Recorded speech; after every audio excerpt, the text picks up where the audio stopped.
Täna õhtul kella 4:30 paiku kogunes siis ERR-i nõukogu arutama nõukogu esimehe Rein Veidemanni personaalküsimust.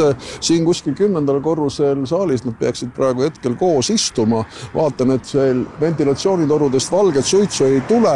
Kui kaua seal aega läheb, ei tea, ei oska öelda, aga mõned mõtted komisjoni liikmetelt saab siinkohal välja pakkuda. No jõudu. Milliste mõtetega? Ma lähen selliste mõtetega, et täna on teisipäev. Aga ainult teisipäev.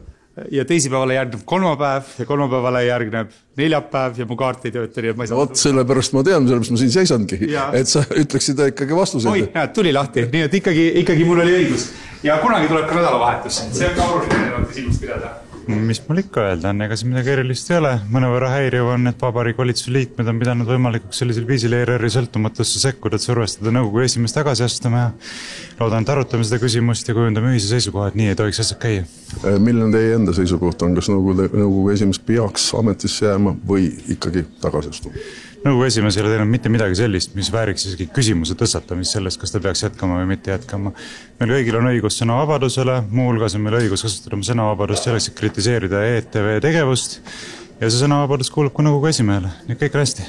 Ja ma arvan, et seal ei ole vähimatki küsimust, et nõukogu esimehel ei ole mingit probleemi isegi kaaluda või mõelda mingi muutuse peale.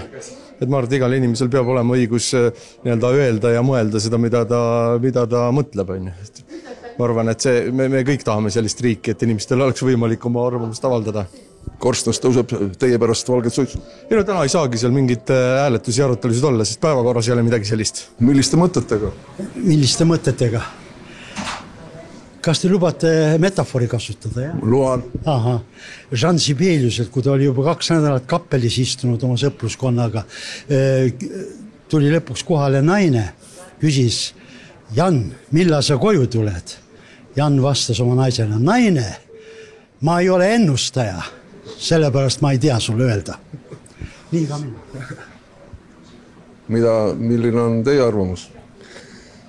Minu arvamus on, et nõukogu esimees on kutsunud kokku nõukogu koosoleku selleks, et arutada ERR-i ümber ja nõukogu esimehe väljaütlemiste ümber puhkenud debatti ja skandaali, ütleme nii. Nii et seda me lähemegi arutama. Milline on Valdo Randpere isiklik arvamus? Esimees on oma kohta väärt või? Seda me lähemegi üles arutama. Eesti Rahvusringhäälingu nõukogusse kuulub kokku 10 liiget, neist osales otse kohal olles tänasel koosolekul 8.